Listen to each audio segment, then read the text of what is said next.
Walter's wedding was in full swing when an important guest arrived. Stephen, Walter's father, hurried to meet him.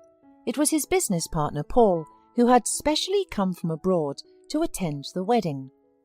Greetings, congratulations, and admiration for the beautiful bride were interrupted by the groom's coming. Walter came up to them and smiled friendlily, while Paul froze in shock. In front of him stood a young man who looked just like him when he was young. Paul looked around, gathering his thoughts, and then he saw her, Nicole. Walter's mother was also on her way to greet their guest, but when she saw Paul, she stopped. The two of them, Paul and Nicole, were completely confused because they had not expected to meet each other after all these years. Suddenly, Paul realized clearly that he had come to his own son's wedding.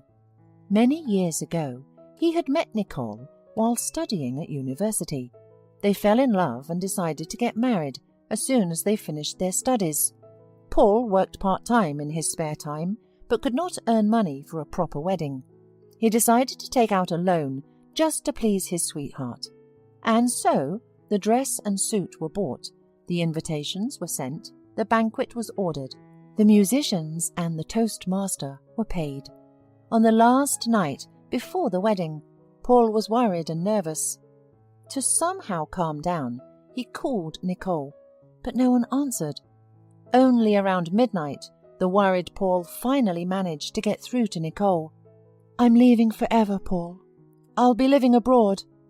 Boarding'll be announcing any minute. I'm sorry." "What about me? What about our wedding? Our guests? Nicole, what are you doing?" "I'm taking care of myself. I don't want to live in eternal mortgages and loans. Find yourself an easier girl. I'm not for you at all. I made a mistake with you, Paul. You're a loser. But if it's some consolation, I loved you. But paradise in a hut is not for me. Goodbye." The next few days became an abyss for Paul. Loser. Loser. Nicole's voice rang in his ears. After living as if in a fog for a few months, Paul started his life with a new sheet. He continued to work 2 jobs for a few more years, denied everything, and slowly repaid the loan.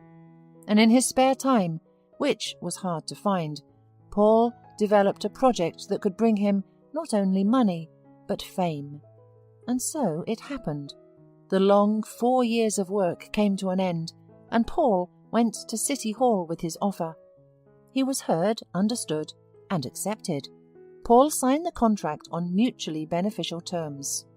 Thus began his business.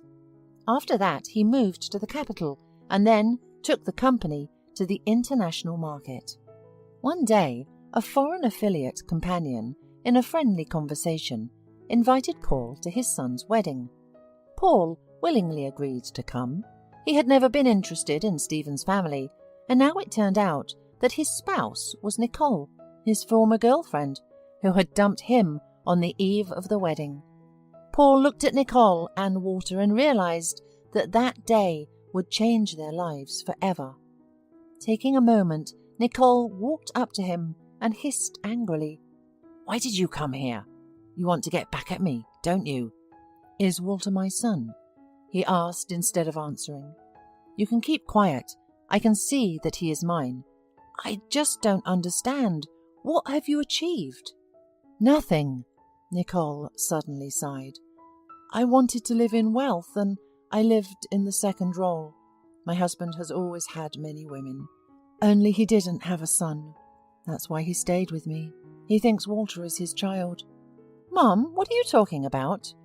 Nicole and Paul didn't notice as Walter approached them, and he looked at his mother, shocked by what he had heard.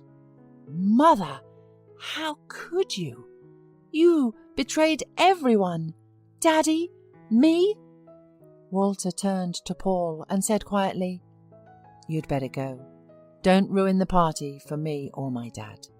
Paul tried to justify that it wasn't his fault, but Walter asked him to leave once again.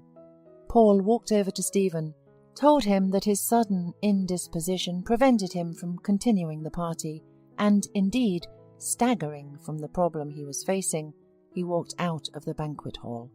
He sat for a long time in some bar and just drank and drank and drank. Only when they announced the closing of the place did he get up heavily and head for the exit. He stood outside for a while, feeling the cold night-time sober him up a bit, and stepped in the direction he thought his hotel was. Paul didn't notice the 3 shadows following him. The blow to the head was very hard, and soon his senseless body was thrown into a pulled-up car, which disappeared into the darkness of the night. The criminals took all the cash and threw Paul into the river. Strangely enough, he was lucky not to drown. The cold water brought him to his senses in no time, and he barely made it to shore. The man lay half in the water for a long time because he had no strength to crawl out on dry land. At last he succeeded and lay still with his face in the sticky mud. The rising sun stung Paul mercilessly, but he felt nothing, only briefly regaining consciousness. Old Mr. Jones, a resident of a nearby village, had always been an avid fisherman. Early in the morning he went to the river, and his faithful dog Ralph ran beside him. Suddenly the dog became wary and then rushed to the shore. Mr. Jones followed him and saw a man lying by the water. At first the elderly man thought the man was dead, but then he realized that he was still alive. The old man called some neighbors, and somehow they were able to carry Paul into the house. Thanks to Mr. Jones's tireless care, Paul began to recover. He remembered only his name and could not tell how he had ended up by the river. The village where he happened to be was tiny, with only 12 houses, and over 100 kilometers to the nearest town. Mostly elderly people lived there, so no one asked any questions. The year Paul spent in the village had helped him get stronger, but he could not remember anything. He became very friendly with Mr. Jones, helped him in everything, and considered him almost his father. Once a month they drove in his old pickup to the city for groceries, and the rest of the time they lived a simple life away from civilization, fished together for a long time, and Mr. Jones always regretted that he did not have a chance to go on big fishing trips, which he saw on television. One winter, Mr. Jones became very ill. Paul comfortably arranged him in the car and took him to the city hospital, not listening to his protests and objections. An examination showed that serious treatment was required. Suddenly, someone put a hand on his shoulder and said quietly, "Paul? Dad, is that you?" Paul turned around sharply and saw Walter. Images of the past ran quickly before his eyes because his son's face plucked him out of the darkness of oblivion. Paul remembered everything almost instantly. "Walter, how did you get here?" asked a stunned and joyful Paul. "My wife and I work here. I'm a therapist. She's an ophthalmologist. But you should tell me. Where have you been all this time? My father and I have been looking for you. He, by the way, runs your business, doing your job voluntarily. You know, I told him that I wasn't his son, and he wasn't surprised. He said he had known for a long time. He just kept quiet because he loved me. He and my mum split up, and she's gone somewhere, doesn't even call. I'm overjoyed that I finally found you. We need to make up for all the lost time." Summer came. Paul went back to his business and often visited Mr. Jones, who was already recovering in the best clinic in the region. And when he began to feel completely well, Paul took him to his place, and on the first weekend he went with him on that big fishing trip that the elderly man had so dreamed of. Mr. Jones smiled and sincerely thanked Paul for what he had done.